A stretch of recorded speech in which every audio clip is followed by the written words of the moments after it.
하나님 감사합니다. 허물 많은 부족한 인생들을 독생자를 보내시어 우리에게 새 생명을 주시고 은혜를 주신 것 참으로 감사합니다. 한 인생을 이끌어 주시고 인도해 주신 그 속에 살아계신 하나님을 느낄 수 있음을 다시 한번 고백합니다. 믿음의 귀한 간증이 일생 우리 주님 다시 오실 때까지, 그리고 생을 마치는 그때까지 그 진실함이 여전하게 주님 도와주시고 그 고백대로 하나님께 감사하는 인생이 되게 하여 주옵소서. 이 시간 또 우리가 주의 말씀을 대합니다. 주께서 주시는 음성을 듣고 또 믿음으로 살 수 있도록 도와주옵소서. 교훈하고 책망하고 바르게 하고 의로 교육하도록 이끄실 때에 그것에 우리가 순종하며 살아가게 하여 주옵소서. 주께서 역사하여 주시고 인도하실 줄 믿습니다. 예수님 이름으로 기도합니다. 아멘. 함께 하나님의 말씀 같이 보겠습니다. 사도행전 7장 49절에서 59절 말씀인데요. 우리 같이 한번 보도록 하겠습니다. 사도행전 7장은 우리 스데반 집사님의 설교 본문입니다. 그 부분의 끝부분과 그 부분에 대해서 또 말씀하시는 대목을 우리가 한번 살펴보도록 하겠습니다. 사도행전 7장 49절에서 59절 말씀 우리 한번 교독해서 같이 읽도록 하겠습니다. 사도행전 7장 말씀입니다. 49절 말씀 제가 한 절 읽고 여러분 또 한 절 읽으시고 그렇게 읽겠습니다. 49절입니다. 주께서 이르시되 하늘은 나의 보좌요 땅은 나의 발등상이니 너희가 나를 위하여 무슨 집을 짓겠으며 나의 안식할 처소가 어디냐. 목이 곧고 마음과 귀에 할례를 받지 못한 사람들아 너희도 너희 조상과 같이 항상 성령을 거스르는도다.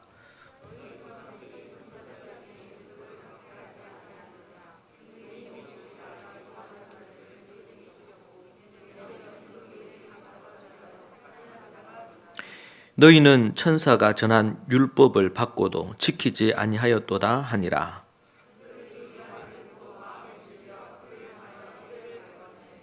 스데반이 성령 충만하여 하늘을 우러러 주목하여 하나님의 영광과 및 예수께서 하나님 우편에 서신 것을 보고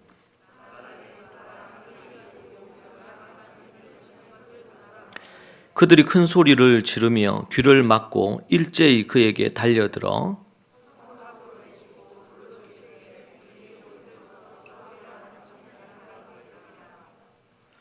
같이 봅니다. 그들이 돌로 스데반을 치니 스데반이 부르짖어 이르되 주 예수여 내 영혼을 받으시옵소서 하고.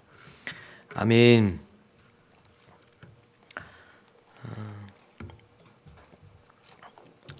지금 매년 우리 1월 첫째 주 화요일부터 둘째 주 금요일까지 8월 첫째 주 화요일부터 그 다음 주 금요일까지 우리 어린이들 그리고 청소년들 하야 하브루타 캠프가 진행되고 있습니다. 요번이 23번째, 매년 여름, 겨울 10박 11일로 우리가 진행해 왔는데 이번에 23번째입니다. 이제 12년째 열리는 캠프고 하나님께서 지난 주간 은혜를 많이 주시고 또 하나님께서 말씀을 통해서 역사하신 것을 경험하고 있습니다. 함께 기도해 주셔서 또 감사하고 여러분들이 이게 내가 함께 해야 될 사역이라고 생각하고 마음을 다해 기도해 주시고 또 여러분들이 또 섬겨 주시기를 부탁합니다.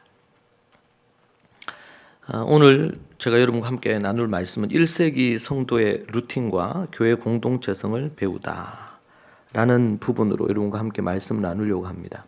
외국인들이 한국에 와서 놀라는 것 중에 하나가 있다 그러죠. 그 뭐냐면 그 한국에 와서 보니까 어떤 게 있냐면 칼국수가 있대. 칼국수가. 왠지 아세요? 왜 놀라는지 알아요? 예, 국수를 누들 먹는데 칼을 넣어서 먹는가 봐. 그래 칼국수가 그럼 무섭대요. 그리고 또 어떤 게 있냐면 마약 김밥도 있다 그러죠. 마약 김밥. 예, 밥인 것 같은데 그러니까 아예 대놓고 마약 김밥이라고 이렇게 해서 팔기도 하고 사람들이 먹기도 한다는 거죠. 우리가 이제 우리는 전혀 그렇지 않죠. 칼국수 무서워하거나 마약김밥 두려워하지 않죠. 근데 이제 어떤 맥락에서 이걸 이해하고 생각하느냐에 따라서 다른 것입니다. 저는 성경을 연구할 때도 그런 부분이 있지 않나 그런 생각을 합니다. 이 성경은 2000년 전에 기록된 책입니다. 제일 가까운 게 2000년 전에 기록된 것이죠. 그리고 우리나라 배경이 아니고 유대 이스라엘을 배경으로 하고 있습니다.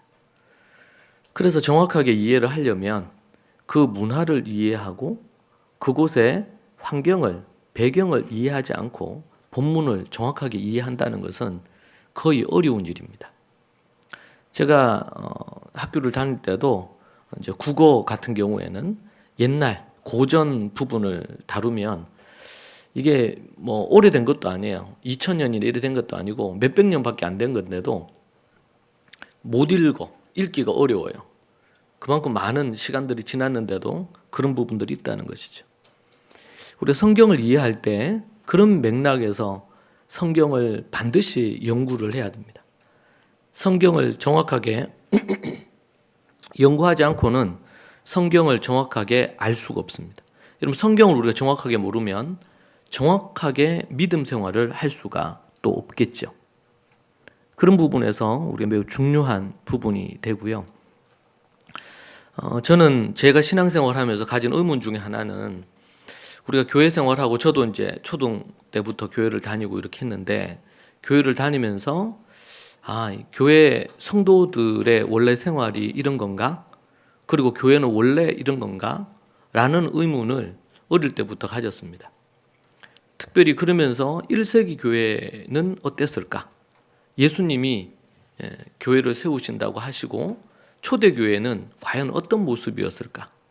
그 모습이 현대 성도들과 그리고 또 교회의 모습과 크게 다르지 않을까? 이런 의문을 가지곤 했죠. 그런데 그런 부분에 있어서 크게 알 수 있는 부분들이 없었습니다. 그때는 제가 어려서 더더욱 어떤 자료를 얻기가 어려웠을 수도 있겠죠. 그런데 성경을 연구하면서 시간이 지나면 지날수록 갖는 고민이 생겼죠. 오늘도 우리가 읽은 스데반 집사님입니다. 뒤에서도 얘기하겠지만 스데반 집사님이 제가 신대원을 다닐 때에 설교학 시간에 가장 성경에서 가장 탁월한 설교가로 누구를 꼽았냐면 그 설교학 교수가 얘기하시기를 스데반이다 이렇게 얘기하셨습니다. 그런데 저는 이해가 잘 안 됐습니다. 스데반 그분은 집사님이시고 뭐 이런 사도나 유명한 어떤 뭐 선지자나 이런 부분도 아니고 7 집사님 중에 한 분인데 어떻게 그의 설교가 가장 탁월하지? 그리고 지금 우리가 읽은 이 7장 뭐 1절부터 60절까지 다 우리가 이제 또 볼 수 있으면 좋지만 이것은 전체가 스데반 집사님의 설교 전문입니다. 좀 요약해서 기록해 뒀을 수도 있고 그렇지만 어떻게 됐든 간에 성경에서 어떤 한 사람의 설교를 이렇게 길게 기록한 곳은 여기가 유일합니다. 저는 집사님이신데 스데반께서 그리고 그의 어떤 설교가 그렇게 탁월했단 말인가? 그것이 갖는 의미는 도대체 뭔가? 그렇다면 스데반 집사님은 어떻게 그런 하나님의 말씀을 집사라는 직분을 가진 우리나라에도 집사님들이 많잖아요. 교회들마다. 어떻게 그렇게 하나님의 말씀을 그렇게 전할 수 있었을까? 그냥 사도행전에서 그냥 성령을 막 체험을 해서 하나님이 주시는 그 성령의 음성으로 그냥 막 이렇게 말을 했더니 이런 사도행전 7장 설교를 한 건가? 그 질문이 끊이질 않았습니다. 그런데 이것을 답을 얻은 것은 신학교도 아니고 다른 어떤 그런 것도 아니고 제가 20년 전부터 교육을 하고 십수년 전부터 그럼 이 교육의 뿌리를 찾아야 되겠다. 이래서 이제 매년 이스라엘을 드나들고 관련된 책들을 읽고 연구하고 이렇게 하면서 그게 가능했겠구나 라는 그런 답을 얻었습니다. 그러니까 소위 말해서 이렇게 탁 트이는 시간이죠. 아하, 깨달았단 말이죠. 그러면서 이제 제가 발견한 부분 중에 한 부분이 이런 스데반 집사님뿐만 아니라 스데반 집사님과 같은 유대인들은 정말 많았더라고요. 1세기 당시. 그들이 행했던 삶의 루틴이 있구나. 하나의 습관 같은 반복적으로 행하는 루틴이 있구나. 그래서 성공하는 사람들에게는 어떤 루틴이 있다 그러죠. 뭐 새벽 5시 내지 5시 반 사이에 일어나는 루틴이라든지 뭐 정리하는 루틴이라든지 꼭 뭔가를 하고 그렇게 하는 루틴이 있다. 모닝 루틴이 있고 밤에 루틴이 있고 성경에도 그런 성도들의 루틴이 있었던 것을 봅니다. 이 루틴이라는 단어가 좀 익숙하지 않는 분도 있을 건데 요즘 많이 이제 회자되고 있는 표현들이기도 하고 뭐 다르게 표현하면 습관이라고도 표현할 수도 있고 그런 부분인데요. 이 루틴을 가진 사람들이 모여서 함께 공동체를 이루면서 형성되어지는 것을 하나의 문화라고 합니다. 문화. 이것을 이제 어떤 사회학자는 하비투스다, 하비투스다 이렇게 표현합니다. 그게 하나의 문화로 형성되어지고 만들어지는 것이죠. 먼저 우리가 이 성도들의 1세기 교회 성도들의 어떤 루틴 그런 부분들이 어떤 부분인가 우리가 먼저 생각을 해보면 저는 그 신약 교회가 성도들이 지난주에 제가 설교했는데 에베소서에서 그런 부분들의 얘기를 하죠. 사도 바울이 고린도 에베소 교회를 향해서 이렇게 얘기합니다.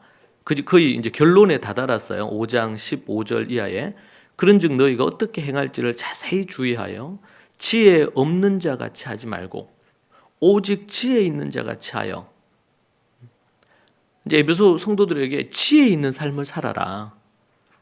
지혜 있는 삶을 살아. 주로 지혜라는 표현이 잠언에 많이 나오죠. 신약에도 나오긴 하는데 그런데 사도 바울이 너희가 무엇을 행하든지 주의하여 지혜 없는 자 같이 말고 지혜 있는 자 같이 하라.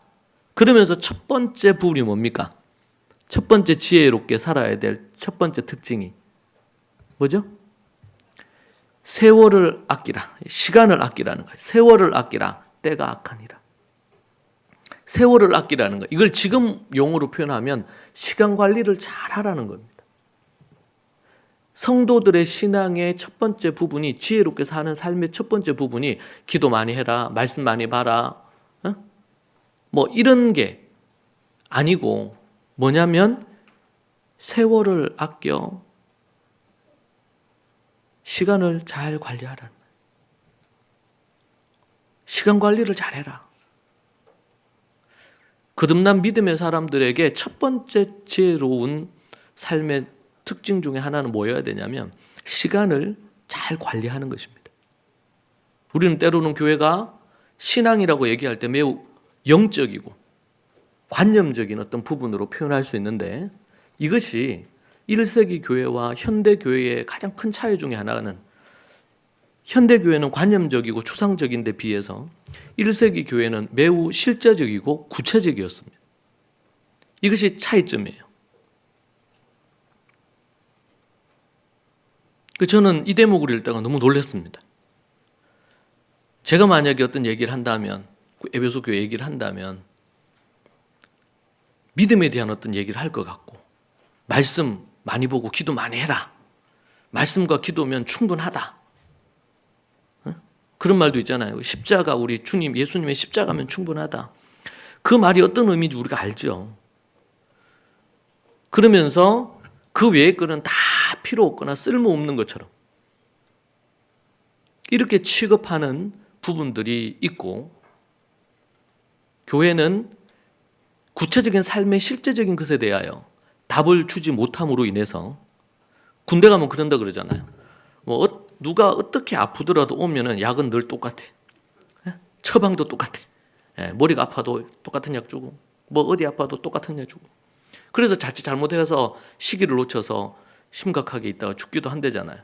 근데 교회가 그런 식으로 어떤 일이 있으면 기도해라. 물론 맞는 얘기예요. 틀린 얘기 아닌데 성경은 우리에게 그것과 더불어 구체적인 것들을 얘기하고 있다는 거죠.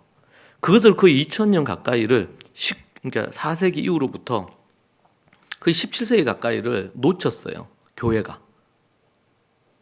저는 제가 목사고 신학을 전공을 한 부분이지만 뒤늦게 제가 교육과 관련해서 연구하고 공부하고 그걸 또 전공해서 우리 학교도 하고 그리고 학생들을 돕고 있지 않습니까? 이제 그걸 보면서 야 정말 성경이 실제적이다. 자녀 교육에 있어서 이것을 성경은 이제 자녀 교육이라든지 교육을 위해서 쓰여진 책은 아니죠 기본적으로. 그런데 이 안에 연구를 하다 보니까 뭐예요? 그런 내용들이 너무 많은 거예요.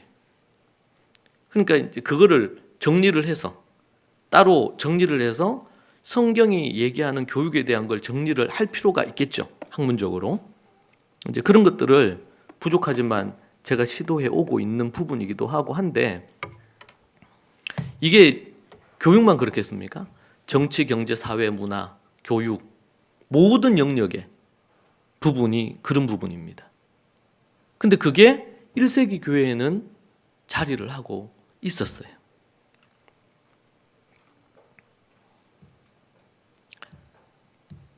우리는 지난 10수년을 그런 부분에 목표를 두고 우리는 달려왔습니다. 1세기 교회, 원래 원형의 복음과 교회가 무엇인지를 우리가 배우고 우리가 실천하기 위해서 애썼다 그렇게 생각이 듭니다.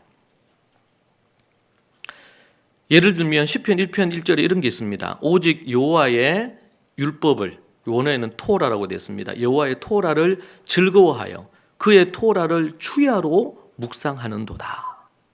이렇게 얘기합니다. 주야로 하나님의 말씀을 즐거워하고 그 말씀을 늘 묵상, 시하허라 그러죠. 하가 중얼중얼 읊조린단 말이에요. 우리는 이걸 보면서 야 이게 어떻게 가능하냐? 주야면 24시간 잠자는 시간 빼고 다들 얘기하나? 주야로 그럼 아침 저녁으로 하라는 얘기인가? 앞에서 얘기한 것처럼 우리 칼국수 얘기, 마약 김밥 이 얘기처럼 이 문장 그대로 액면으로 보면 이게 잘 이해가 안 됩니다. 그럼 너무 과하다. 예를 들면 항상 기뻐하고 쉬지 말고 기도하고 범사에 감사하라는 것도 이거는 이제 우리 읽기는 읽고 감동은 받지만 실행할 건 아니잖아 이게. 어떻게 범사에 모든 일에 감사하고 항상 어떻게 기뻐하고 로봇도 아니고 쉬지 않고 어떻게 기도해 사람이. 여러분은 그런 의문을 안 가졌나 본데. 왜냐면 우리는 하나님 말씀을 지켜 행해야 되는데 이 말씀이 우리의 도저히 납득이 안 되잖아요. 어째 구체적으로 이걸 실천할 건가? 요번에 이제 학생들한테 우리 성경을 연구하고 이제 설교하는 라마드 과정을 하는 우리 학생들한테 제가 그런 얘기를 했어요. 그 1세기 당시에 그 자료들에 보면 이런 말이 있습니다. 성경에 보면 네 가지로 늘 뭔가를 표현하는, 예수님도 그러셨는데 1세기 당시에는 네 가지로 뭔가를 표현하는 것을 매우 좋아했어요. 그래서 예수님도 그 시대의 분이잖아요. 인간 예수님으로 오셨으니까. 그래서 그 시대의 분위기, 표현, 문학적인 표현에 따라서 이 네 가지로 표현했어요. 그래서 예수님 뭐라 했어요? 네 가지 표현한 것 중에 어떤 게 있죠? 네 가지 밭 비유. 길가밭, 돛잘밭, 가시떨기밭, 그리고 옥토밭 이런 거 있잖아요. 근데 이제 그 당시에 자료에 보면 이런 게 있습니다. 네 가지 유형의 사람이 있다는 거예요. 한 사람은 성경을 연구하지도 않고 실천하지도 않는 사람. 이게 첫 번째 사람. 두 번째 사람은 이 사람은 성경을 연구하는데 실천 안 하는 사람. 연구를 하는데 실천 안 하는 사람. 세 번째는 연구를 안 하는데 실천하는 사람. 연구를 안 하는데 실천하는 사람. 우리 로마서를 제가 보니까 이방인들 중에서 양심을 따라 사는 사람들이 있다 그랬어요. 그런 사람을 바울은 뭐라고 하냐면 그들 안에 양심의 법, 율법이 양심으로 자리를 하고 있어서 그들이 유대인보다 낫다. 뭐 그런 얘기를 하거든요. 그 세 번째는 모르는데 성경을 연구 안 하는데 유대인들 중에서 지키는 사람이 있다는 거예요. 네 번째는 주로 이제 네 번째가 정답이잖아요. 옥토 그처럼 뭐예요? 말씀도 연구하고 이제 지키기도 하고. 네 가지. 네. 제가 이제 이 얘기를 한 이유가 제가 이제 우리가 말씀하야 하고 말씀을 연구하고 토론하고 가르치고 이런 훈련 시키잖아요. 이럴 때 가장 주의해야 될 게 목사들도 그렇지만 바리새인화 될 수 있거든요. 아, 내가 성경을 좀 많이 아네. 내가 성경을 또 어떻게 하네. 지식적으로 많이 알고. 근데 아무리 많이 알아도 우리 고린도전서 말씀 봤잖아요. 12장, 13장, 14장이 은사장이야. 3장이. 은사. 그런데 우리가 잘 아는 고린도전서 13장이 은사장 중간에 딱 포진하고 있어요. 사랑장. 왜 그렇다 그랬어요? 왜 13장이 여기 위치하고 있죠? 12, 14장이 은사장인데 13장에 있어요? 은사를 행할 때 뭐 하라고? 사랑으로 행하라. 그래서 사랑이 없으면 울리는 꽹과리가 되고 아무 필요가 없는 거야. 죽은 자 살려도 아무 소용없고 아무리 설교를 잘하거나 아니면 수많은 사람을 수백 명, 수천 명을 전도를 해도 아무 필요가 없어요. 사랑이 없으면 아무것도 아니에요.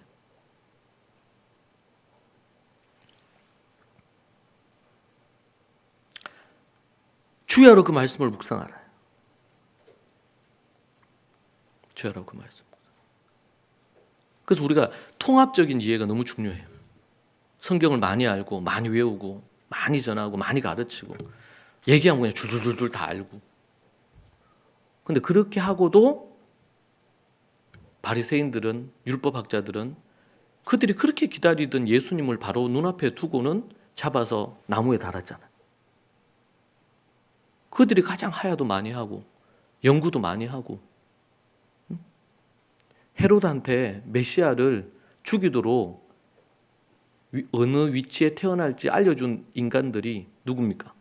서기관들 아닙니까? 율법학자들. 우리 그렇게 될 수 있으니까 자칫 잘못하면. 그리고 중요한 게 뭐예요? 믿고 아는 것을 실천하고 행하지 않으면 아는 그것은 아무런 의미가 없어. 사도 바울이 뭐라 그랬냐면 할례가 무슨 유익이 있느냐? 할례가 육신의 할례가 유대인들에게 마음의 할례가 있을 때 육신의 할례가 의미가 있단 말이에요. 우리가 똑같아요. 세례나 침례를 받는 것도 침례 받았어요. 침례 받았다. 난 침례 교인이다. 그게 어떤 의미가 있어요? 구원받은 자로서 믿음으로 다른 사람을 사랑하고 섬기고 봉사하고 자기를 십자가에 자꾸 내어줄 때 그 할례가 침례받은 것이 빛이 나잖아요. 의미가 있고 영광이 되고. 근데 그런 것 없이 침례받았는데 행하는 짓이 예전하고 별 다를 것도 없고 더 나빠져. 더 사나워지고. 그러면은 그게 무슨 의미가 있느냐 말이에요. 바울은 그러니까 로마서에서 너희들의 구원을 다시 확인하라. 진정으로 거듭났다면 그렇게 할 수가 없다. 그럴 수 없느니라. 어찌게 죄 가운데서 우리가 건진받은 우리가 또다시 죄 가운데 서겠느냐 말이에요. 그것은 개가 지가 먹은 것을 토하고는 또 토한 것을 또 먹는 거하고 똑같단 말이지. 그들은 뱃속에 있을 때부터 하나님의 말씀을 듣고 태어납니다. 유대인이라면 당연히 기본적으로 아니 완전히 그냥 신앙을 떠난 유대인들은 안 그런데 기본적으로 예수님 때도 마리아가 10대 소녀였잖아요. 임신했어요. 예수님을 성령으로. 그러고 나서 뭐 했습니까? 강보, 태어나면 아이를 감쌀 강보를 술을 놓으면서 자수를 놓으면서 모세오경을 태아에게 들려준 거예요. 이것이 유대의 수천 년 전부터 내려오는 전통이었습니다. 그러니까 태어나기 전에 모세오경 3번 듣고 태어나네요. 그리고는 13살 되기 전까지 하나님의 말씀을 하야 제가 늘 얘기하죠. 외우는 게 아니라고 하야하는 거예요. 중얼중얼해서 내 존재가 가득 하나님의 말씀으로 가득 채우는 거예요. 그렇게 해서 13살 때까지 모세오경을 그냥 외워져요. 하야를 하니까. 우리 제 스승이신 우리 게리 코엔 박사는 거기는 제사장 집안 출신이니까 13살에 구약 전체를 다 하야를 했더라고. 히브리어로. 그리고 18살에 예수님을 믿게 된 거예요. 그래서 테러도 많이 당하고 집에서 쫓겨났죠. 근데 그 해에 신약 성경을 다 하야를 한 거예요. 다 외운 거예요. 그러니까 통째로 신구약 성경을 다 외운 거예요.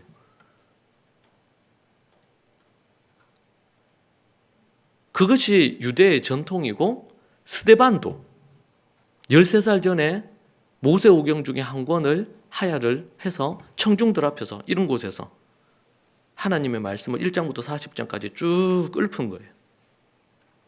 그리고 이제는 뭐 10살 전부터도 하지만 본격적으로 13살 때부터 말씀을 연구해서 바르 미츠바를 한다 그랬죠. 성인식을 한 친구들은 13살이 되면 교회에서 1년에 2번 설교하는 거예요. 13살짜리. 그럼 13살 때부터 스데반이 그렇게 했으면 이제 학자들 간에 이견은 있지만 20대 후반으로 봤거든요. 스데반 집사님이. 그럼 27이라고 쳐도 13살 때부터 27이면 14년을 설교한 거 아닙니까? 그 정도 설교를 했으면 잘했겠지. 그죠? 그리고 좀 이 자료에 보면 이 스데반이 좀 아카데믹한 사람이라. 좀 더 학구적이고 이런 어떤 것들을 갖고 있는 사람. 그러니까 좀 더 이제 7 집사님들 중에서는 그런 부분에서 좀 더 뛰어나죠. 나이는 어리지만.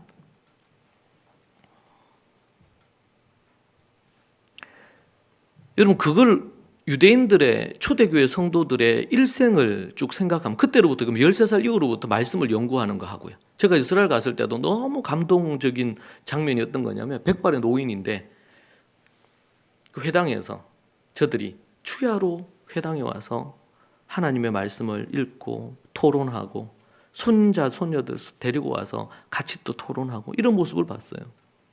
우리 교회가 여기 있기 전에 우리 남구 저쪽에 있을 때 거기 우리 교회 밑에 그게 있었잖아요. 노인복지회관. 거기서 저한테 연락이 와서 제가 거기서 강의를 한번 했거든요. 거기에는 뭐 이제 은퇴를 하셨으니까 뭐 교장선생님 출신도 있고 대기업 뭐 임원이었던 분도 있고 다양한 분들이 거기 있었어요. 그런데 이제는 뭐 한 65세 이렇게 넘어서면서부터 이제 은퇴하고 나서는 이제 약간 그래도 여유가 있는 분들이 거기에 이제 매일 와서 하죠. 바둑도 두고 뭐 또 벨리 댄스도 추시라. 댄스도 배우고 그냥 즐겁게 노년 생활을 하기 위해서 하는 건데 이스라엘 가서는 거기는 은퇴라는 단어도 없거든요. 히브리어에. 죽을 때까지 부지런히 성경을 연구하는 것이 자기 인생의 목적이에요. 삶의 목적이에요. 사는 이유고. 그리고 어떤 형태로든 봉사를 해요. 말씀을 가르치는 일도 하고 또 뭐 이런 소소한 일들도 하면서 그렇게 하죠. 근데 그 복지회관에서는 하다가 이제 같이 아무리 그거 하다가도 심심하지 않아. 그럼 막 또 싸워. 남자분들끼리는 막 치고받고 싸우고 이런 일도 있더라고 보니까. 시간 어떻게 보면은 그냥 흘려보내는 건데 의미 있는 시간을. 그 저와 여러분은 우리의 노년은 그러지 않기를 원합니다. 주야로 말씀 묵상하고 또 손자 손녀들을 가르치고 그리고 필요하면 할 일이 얼마나 많아요. 봉사할 일도 많고.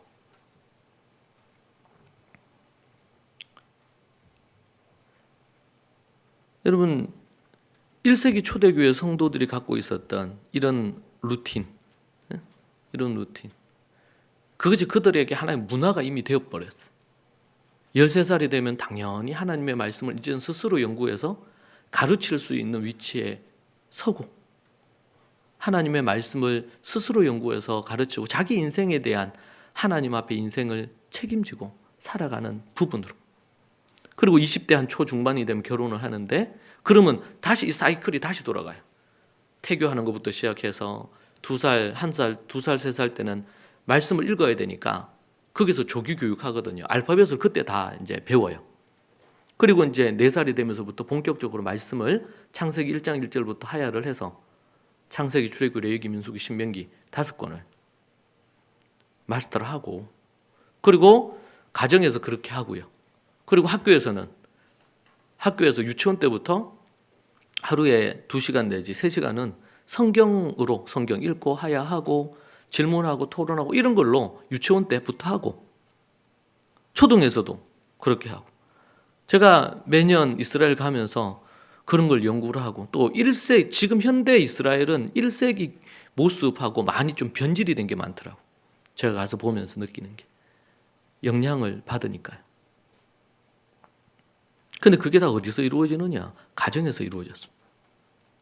성경에 보면은 디모데 있잖아요. 디모데가 사도 바울을 만나기 전에 이제 보면은 예수님을 믿었을 가능성이 있다고 봐요. 역사적인 자료에 의하면.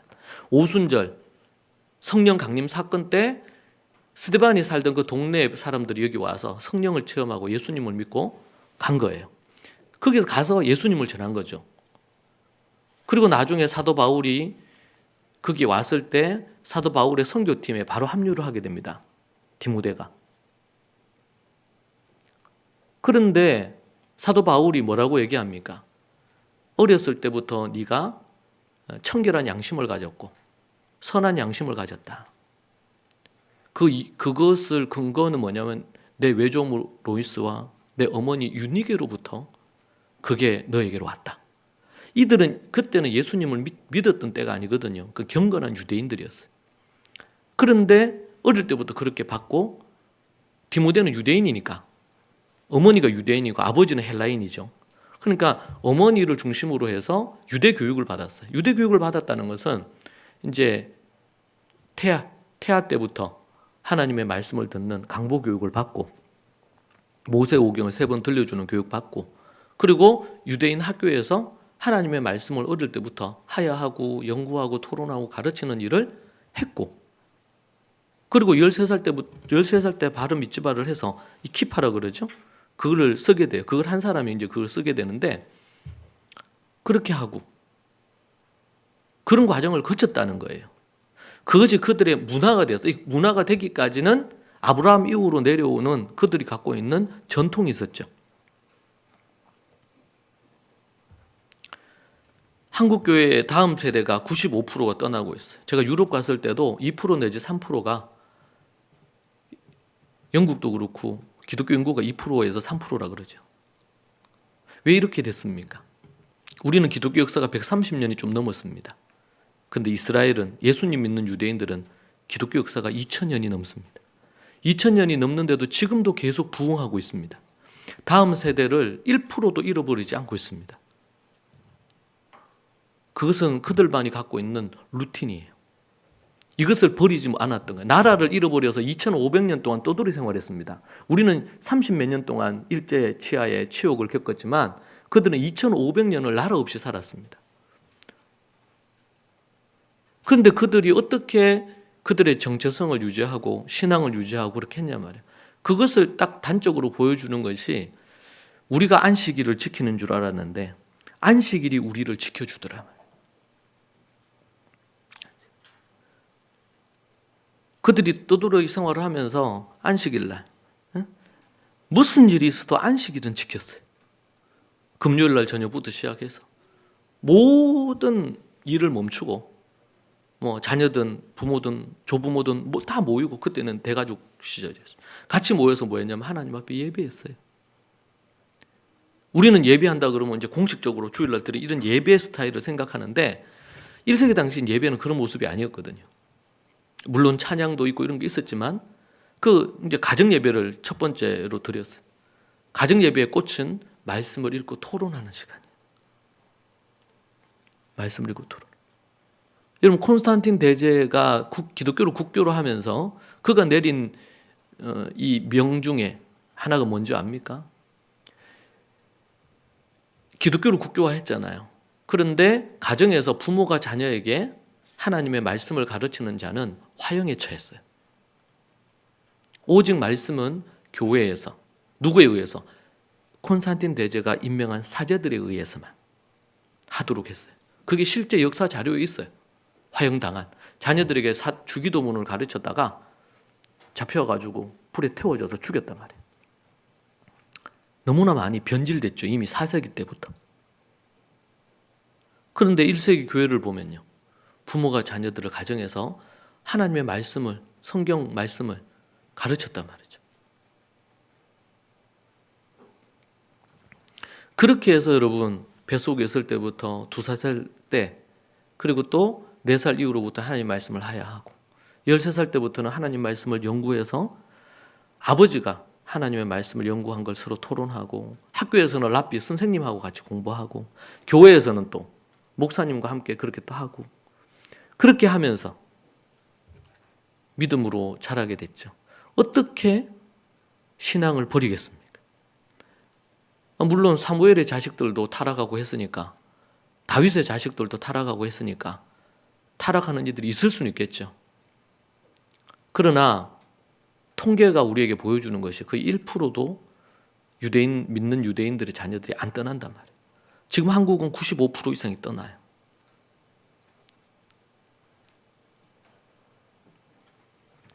여러분, 다시금 1세기 성도들이 갖는 루틴을 회복해야 됩니다. 목사만 설교하도록 하나님이 한 적이 없습니다. 1세기에는 모두 다가 설교자였어요. 물론 질서를 따라서 교회에서 말씀을, 제가 뭐 설교하고 있는데 막 우리 형제가 내가 성령의 은혜를 받았으니 내가 오늘 설교하겠다 이렇게 막 질서 없이 하면 안 되겠죠. 그러나 모든 사람들이 그리스도를 영접하고 거듭난 사람들은 하나님의 말씀을 연구해서 가르칠 수 있는 사람이 돼야 됩니다. 이것은 목사들이나 신학자들에 의한 전유물이 아니에요. 어릴 때부터 하나님의 말씀을 연구하고 가르치는 것을 훈련해서 그것이 삶이 되도록, 그 바탕에 있기 때문에 뭐예요? 다니엘이나 느헤미야처럼 정치인이 되든, 아니면 이런 경제인이 되든, 요즘은 좀 문화도 큰 영향을 미치니까 이런 부분에서 하나님의 말씀을 토대로 해서 준비된 자들이 모든 각 영역에 영향력을 미치는 어떤 부분으로 가야 되는데, 그런 게 없으니까 교회는 나오고 문의는 크리스찬이라고 하는데 성경을 한 권을 제대로 연구해 본 적이 없어요. 그러면 생각이나 가치나 이런 것들은 세속적이 될 수밖에 없죠. 종교인일 뿐이에요. 종교인. 여러분, 교회를 나오고 성경을 보고 예배를 드린다고 그 사람이 신앙인이냐, 믿음의 사람이냐, 꼭 그런 건 아닐 수 있어요. 물론 믿음 있는 사람일 수도 있죠. 저는 제가 만난 분 중에 목사님도 거듭나지 못한 분들 계시더라고요. 예전에 제가 리차드 백스터의, 청교도 그 목사님, 그 리차드 백스터의 회심이라는 책을 읽었는데 그 챕터 중에 한 챕터가 어떤 게 나옵니까? 목사들에게 회개를 촉구해요. 거듭나지 못한 목사들에게. 그때도 그랬나 봐. 청교도 시절에. 이 시대는 얼마나 더 하겠습니까?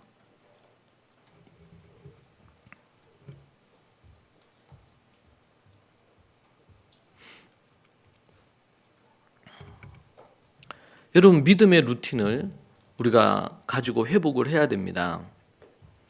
우리가 이제 오해하는 것 중에 한 부분이 있는데, 우리가 마태복음 5장 말씀을 우리가 한번 보면요, 마태복음 5장 13절 이후에 이런 말씀이 나옵니다. 우리가 잘 아는 산상수훈의 말씀이죠. 예수님께서 13절에 보면 너희는 세상의 소금이니 소금이 만일 그 맛을 잃으면 무엇으로 짜게 하리요? 후에는 아무 쓸데없어 다만 밖에 버려져 사람에게 밟힐 뿐이니라. 그렇게 하면서 이제 소금과 빛에 대한 얘기를 하고, 그리고 16절에 이같이 너희 빛이 사람 앞에 비치게 하여 그들로 너희 착한 행실을 보고 하늘에 계신 너희 아버지께 영광을 돌리게 하라. 너희 착한 행실을 보고 하늘에 계신 아버지께 영광을 돌리게 하라. 그러면서 이제 나오는 게 뭡니까? 어떤 신학자는 이 착한 행실을 이 착한 행위로 안 보고 하나님이 우리에게 주신 어떤 의로운 십자가의 의로 해석을 하는데 100% 잘못된 거예요. 그게. 여기 착한 행실은 문맥의 흐름으로 봐서도 그렇고 모든 부분에 있어서, 그러니까 신학적인 왜곡된 접근이 성경을 정말 왜곡시켜요. 그래서 그런 얘기 하잖아요. 신학교 우리 강 총장님이 늘 얘기하실 그런 얘기. 처음에 1학년 들어갔을 때는 막 성령의 불이야. 2학년 되면서 좀 식어져가지고. 그래서 이제 좀 안 좋은 신학교 가고 그러면 4학년 졸업할 때는 하나님이 살아계신지 믿음이 없어져서 나온다고.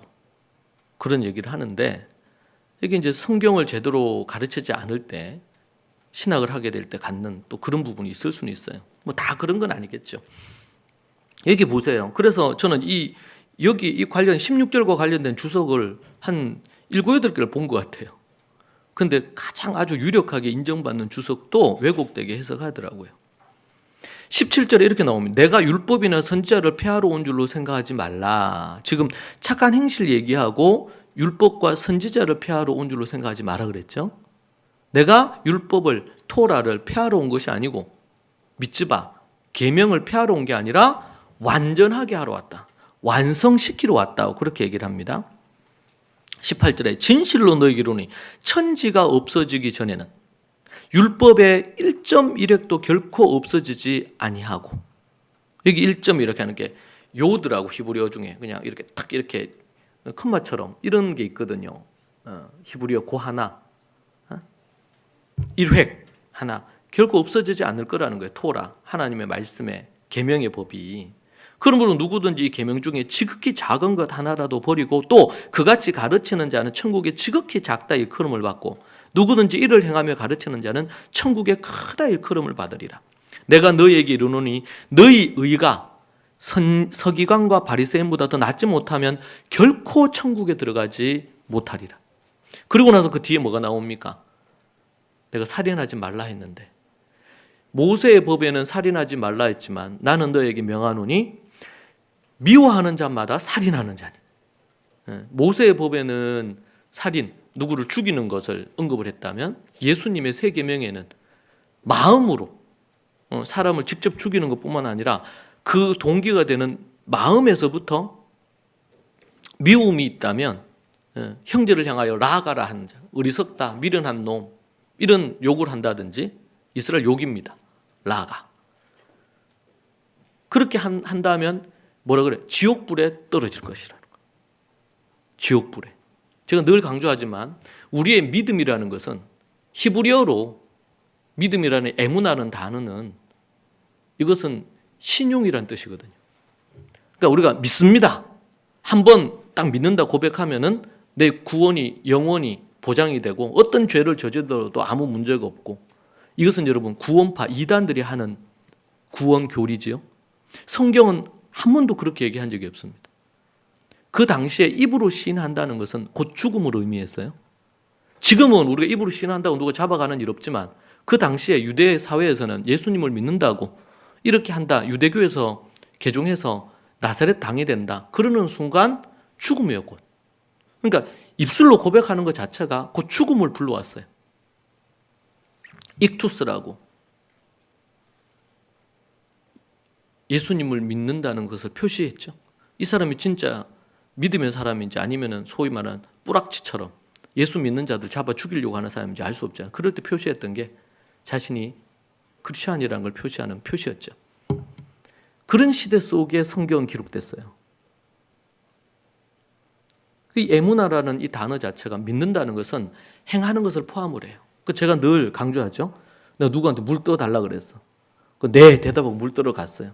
근데 1시간, 2시간, 하루가 지나도 물 안 떠와. 내가 불러, 왜 물 안 떠오냐? 아니, 대답만 했으면 됐지. 물까지 꼭 떠와야 돼요? 이게 말이 안 되잖아요. 말이 됩니까? 우리 결혼식 할 때 머리가 팥뿌리가 되도록 이 한 사람, 이 남자, 이 여자만 사랑하겠다 했잖아요. 그 대답을 아무리 결혼식 한 번씩 가보면 네! 뭐 하잖아요. 그럼 대답을 그렇게 크게 한다고 해서 그 대답을 짧게 해도 괜찮아. 그 다음 날부터, 그리고 정말 평생을 그 한 사람을 위해서 사랑하는, 그게 약속이잖아. 약속을 하지 말든지, 약속을 했으면 약속대로 그걸 실행할 때 그 입의 고백이 진짜로 변하는 거잖아요.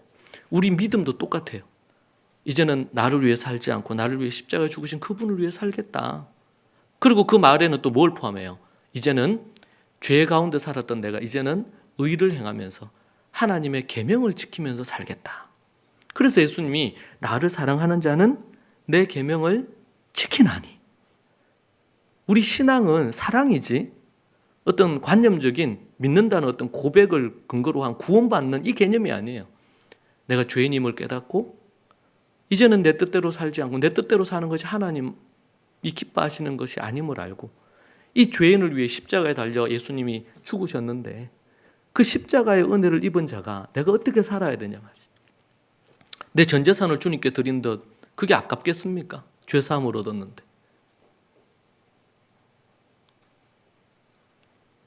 기독교가 종교가 되면서 얼마나 타락했는지 몰라요. 여러분, 우리는 그런 부분에서 여기서 예수님이 얘기하신 거예요. 이거 지금 사도들이 얘기한 것도 아니에요. 예수님이 직접 얘기한 거예요. 그래서 이제 5장인데 7장으로 가면 뭐라 그럽니까? 21절에 주여 주여 하는 자마다 다 천국에 갈 것이 아니고 하나님의 뜻대로 행하는 자가 천국에 들어간다. 진정으로 거듭났다는 증거는 그분의 뜻대로 사는 겁니다. 그분의 뜻대로 산다는 게 뭐예요? 그래서 5장 그리고 7장이잖아요. 이 중간이 이제 살인하지 말고 간음하지 말고 부터 해서 그 하나님의 계명을 재해석해 놓으신 거예요. 예수님께서. 재해석한다기보다는 하나님의 원래의 뜻을 예수님이 말해 주셨죠. 여러분, 우리가 진정으로 거듭났습니까? 그렇다면 그때로부터 해야 될 것은 하나님의 새 계명, 그 계명을 지켜 사는 것입니다. 그것을 행하며 사는 것입니다. 예수님 믿었고 십자가에서 은혜 받았으니까 우리는 은혜로 모든 것이 끝났다. 아니에요. 그때로부터 죄와 싸우기를 피 흘리까지 싸우고 또 오늘도 넘어졌어. 그럼 회개하고 다시 내일 믿음으로 또 싸우고 그렇게 해서 5년, 10년, 20년 지나면서 하나님 앞에 신앙이 갈수록 깊어져야죠. 이걸 성화, 현재적 구원을 얘기하죠. 날마다 구원을 이루어가는. 그래서 여러분 오늘 아침에 눈을 딱 뜨는 순간 여러분 생각하셔야 될 거. 오늘도 나에게 하나님 한날을 주셨는데 이 날 동안 나의 구원을 이루고 이 세상을 하나님이 기뻐하시는 부분으로 아름답게 만드는 일에 내가 일조해야 되겠구나. 이것이 오늘 하루 사는 거예요. 목적이에요. 물론 우리가 밥벌이도 해야 되고 이런저런 거 해야 되지만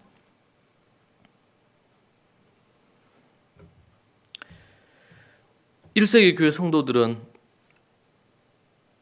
매년 루틴이 있었습니다. 일생 루틴이 있었어요. 그죠? 3살 때, 4살 때부터 말씀하야 하고 13살 때부터 본격적으로 성경을 연구해서 가르치고 이런 루틴이 있었어요. 연령마다 뭐 20대에 꼭 해야 될 거, 30대에 해야 될 거 이런 책들이 있잖아요. 근데 1세기 초대교회 성도들에게 그 일생의 루틴이 있었어요. 그리고 매년 루틴이 있죠. 6월절, 오순절, 초막절. 크게 3대 절기부터 해서 총 8대 절기까지. 그리고 제가 이스라엘 가보니까 매달 절기가 있어요. 매달. 이 8대 절기에는 우리 그 에스더서에 나오는 그 절기는 없잖아요. 그죠? 절기들이 정말 많거든요. 한 달에 한 번씩 우리로 얘기하는 명절이라. 다 하나님과 관련되어 있어요. 그래서 저는 그것을 수련회라고 표현해서 수련회. 매달마다 수련회. 여러분 매달 수련회하면 우리가 어떨까요? 뭐 성령이 안 충만할 수가 없겠지. 매달 수련회 하는데 말씀 듣고 기도하고 뜨겁게. 매년 돌아오는 루틴이 있습니다. 우리는 부활절 또 성령 강림절, 우리 주님 재림을 우리는 완성되지 않은 초막절 이걸 우리가 가을 절기 수양회로 지키는데 이걸 통해서 우리가 계속 생명력 있게 살도록 하나님 주신 거죠. 매주 루틴이 있습니다. 안식일이죠. 주일 우리 루틴. 주일이 되면 가정 예배 드리고 교회가 함께 하나님 앞에 예배 드리고 그 한 날은 24시간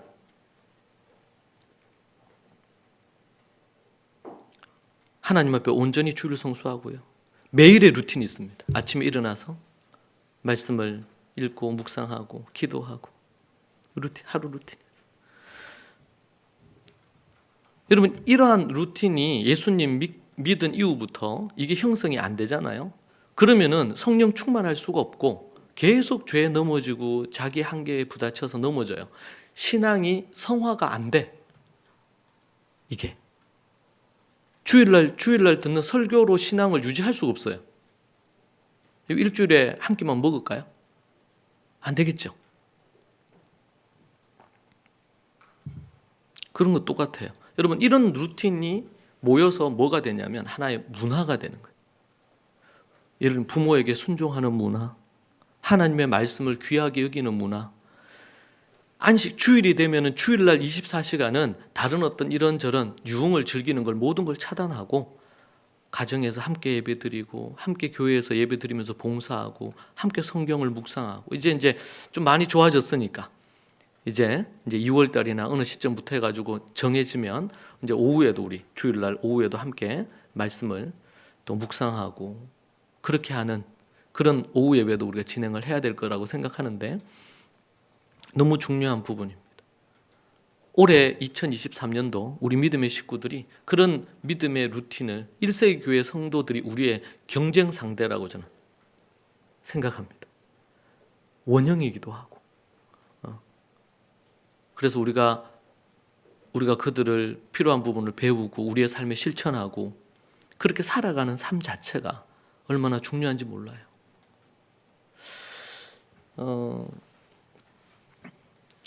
여러분, 교회 공동체 안에 우리 고린도전서 1장 10절에 이런 말씀이 있습니다. 형제들아, 내가 우리 주 예수 그리스도 이름으로 너희를 권하노니 모두가 같은 말을 하고 너희 가운데 분쟁 없이 같은 마음과 같은 뜻으로 온전히 합하라.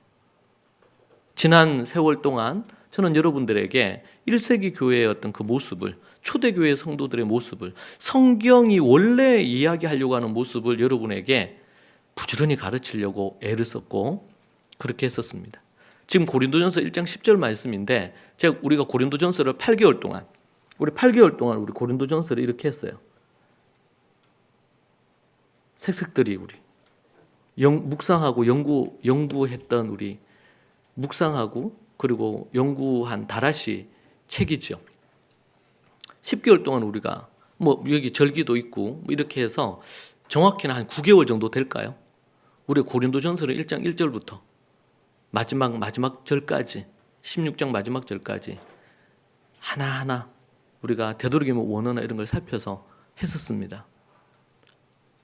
여러분, 이것이 그냥 또 성경 우리 한공 했구나 이런 걸로 그치면 안 되고 여기서 앞에서 얘기한 것처럼 연구한 것을 깨달은 것을 실천하고 적용해서 내 삶의 열매로 맺지를 못하면 이것도 아무런 의미가 없을 수 있겠죠. 여러분, 3대가 할아버지, 아버지, 손자, 손녀 이렇게까지 3대가 하나가 되려면 어떻게 해야 될까요? 생각이 같아야 되고요. 오늘 말씀 보니 1장 10절에 모두가 같은 말을 하고 너희 가운데 분쟁이 없이 같은 마음을 갖고 같은 뜻으로 온전히 합하라. 이것이 사도 바울이 고린도 교회에 얘기했던, 그리고 1장에서 지금 이 고린도 편지를 쓰는 이유를 명확하게 1장 10절에서 언급을 해요. 하도 다툼도 많고 은사 가지고 논쟁도 많고 패거리 지어서 나누어서 싸우고 고린도 법정에 고소 고발까지 해가지고 성도들끼리 싸우고, 그래서 고린도 도시에서 저 예수 믿는 것들 저것들끼리 막 싸운다고 이런 소리까지 들었던 그곳에 사도 바울이 편지를 쓰면서 얘기한 게 뭡니까? 너희를 권하노니 예수 그리스도 이름으로 모두가 같은 말을 하고 너희 가운데 분쟁이 없이 같은 마음과 같은 뜻으로 온전히 합하라. 하나가 되라는 말이에요. 성령으로 하나 되게 하시는 것을 놓치지 마라. 이것은 회기로 하라는 겁니까? 그게 아닙니다. 같은 말, 같은 마음, 같은 뜻으로. 왜 초대교회가 조부모부터 어린아이에 이르기까지 3대가 4대가 함께 예배드렸습니까? 제가 이스라엘 갔을 때도 예수님 믿는 유대인들 예배드리는데 4대가 함께 예배드리더라고요. 주일날 나누어져서 예배드리는 게 없어요. 필요한 활동은 주중에 나이별로 할 수는 있는데 예배는 무조건 같이 드려요. 왜요? 같은 설교를 듣고 같은 찬양을 하고 같은 생각을 해야 신앙이 전수가 되잖아요. 그렇지 않으면은 세대 차이가 난단 말이에요. 이걸 좁히지 못하면 안 돼요. 고린도 교회에 고린도전서를 쓴 목적이 뭡니까? 이걸 기록한 목적이 뭐예요, 이게? 고린도전서를 왜 했습니까? 그들 안에 은사에 대한 같은 마인드를 갖게 하려고. 은사 뭐 방언한다고 잘났고 예언한다고 뭐 부족하고 이런 게 아니고 모든 은사는 하나님이 주신 선물로 그것은 소위 말 지자랑하라고 주신 게 아니고 섬기라고 몸을 온전케 하라고 주신 건데 그러기 위해서 필요한 게 사랑이다. 그래서 사랑은 오래 참고 15가지 얘기해요. 15가지. 여기는 뭐 별 해석할 것도 없어요. 15가지. 이런 고린도전서 우리 1장부터 쭉 했는데 같은 말, 같은 마음, 같은 뜻을 가지기 위한 노력을 우리가 안 한다. 그러면은 뭐 성경을 우리 고린도전서를 헛본 거겠죠. 헛되게 연구한 걸 거예요. 한 가정에서도 3대가 또 격대 교육이 이루어지려면 같은 생각, 같은 마음, 같은 뜻을 가지지 않으면 안 됩니다. 이스라엘에서는 조부모가 손자에게 로이스가 유니게에게 말씀을 가르칠 수 있었던 것은 그리고 디모데에게 말씀을 가르칠 수 있었던 것은 같은 믿음을 가졌기 때문입니다. 우리나라에서도 몇백 년까지 안 가도 할아버지하고 대가족으로 함께 살 때 할아버지가 가진 어떤 그런 것들을 손자에게 가르치고 그런 게 있었잖아요. 그런 때가. 3대가 하나 되면 영원히 하나 된다는 말이 있습니다. 여러분, 교회도 동일해요. 지금 고린도 교회 안에 분당을 지어가지고 서로 싸우고 이렇게 하는데, 그리고 이혼 문제, 결혼 문제, 재혼 문제, 이런 부분에 대한 사도 바울의 지침을 주지요. 이게 다 계명입니다. 계명. 은사에 대한 계명을 주지요. 부활에 대한 마인드를 갖게 하려고 부활장 15장을 주셨잖아요. 얼마나 많은 주제를 다루었습니까? 음란의 문제 어떻게 할 거냐? 같은 생각을 갖도록 하기 위해서. 여러분, 우리 교회가 믿음의 공동체성을 강화해야 됩니다. 2023년도에. 그러기 위해서 우리에게 필요한 것은 성경에서 나타나고 있는 진리인 하나님의 말씀으로 우리의 마인드가 같아져야 됩니다.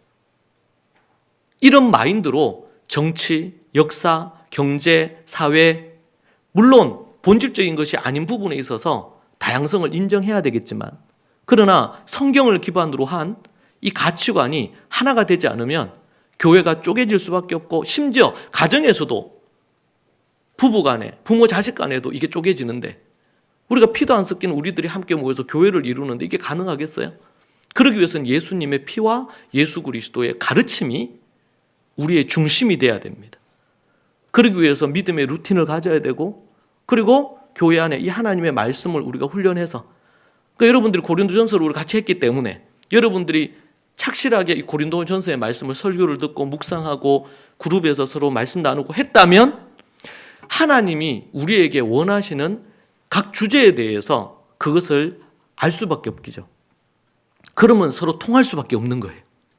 여러분, 예수님을 믿는다고 만났다고 서로 다 통하는 거 아닙니다. 목사들도 통하지 않아요.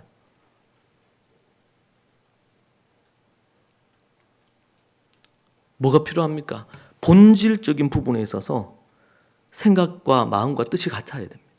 이것은 뭐 어떤 입장에 신학적으로 보수적이고 진보적이고 이런 걸 떠나서 본질적인 것은 다를 수가 없습니다. 이게 다르다. 그러면은 진리에서 벗어났든지 아니면 진리든지 둘 중에 하나일 수밖에 없어요.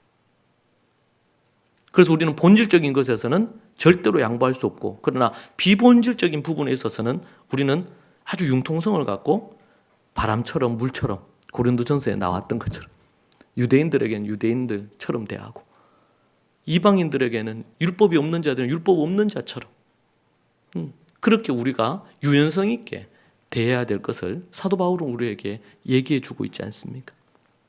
올해 2023년도, 작년에 우리가 성경 일독하는, 평생 일독 못하셨던 분들이 정말 많이 일독을 하셨죠. 올해에도 계속 되어지기를 원하고요. 말씀의 그 루틴이 삶에 여러분 자리하고 또 그게 기도라든지 다른 삶의 영적인 부분까지 2023년도 영적인 파도를 타게 될 것입니다. 그것이 더 나아가서 하나님 앞에서 같은 말, 같은 마음, 같은 뜻으로 우리가 한 공동체를 이루는, 그래서 그 공동체가 강력한 힘을 갖는, 그래서 소금과 빛으로 이 세상에 영향력을 미치는 여러분이 되시기를 축복합니다. 기도하겠습니다. 살아계신 하나님 아버지, 감사합니다. 부족한 종을 통해 지금까지 인도해 주시고 이끌어 주신 것 참 감사합니다. 죄인된 우리들을 긍휼히 여겨 주시고 이끌어 주신 그 은혜가 얼마나 큰지, 주님, 우리 모든 믿음의 식구들에게 올해 2023년도는 하나님 앞에 1세기 교회 성도들의 그 루틴이 저들의 삶의 습관으로 자리하고 더 나아가서 우리 교회의 문화로 자리해서 그것이 너무나 당연하고 자연스러운 것으로 이루어지기를 소망합니다. 주님, 그리하여 노년에 이르는 어른부터 갓난 어린 아이에 이르기까지 같은 말, 같은 마음, 같은 뜻으로 온전히 주님만 섬기며 나아갈 수 있도록 인도하여 주옵소서. 사단의 세속적인 가치가 우리 안에 들어오지 못하게 하시고 또 때로는 연약한 자들이 있다면 그들을 위해 기도하며 섬기는 우리들이 되게 주님 도와주옵소서. 우리 모든 믿음의 식구들에게 아름다운 믿음의 루틴과 거룩한 공동체성을 우리가 견고히 다지는 2023년도 주님 되게 하여 주옵소서. 예수님 이름으로 기도합니다. 아멘. 할렐루야.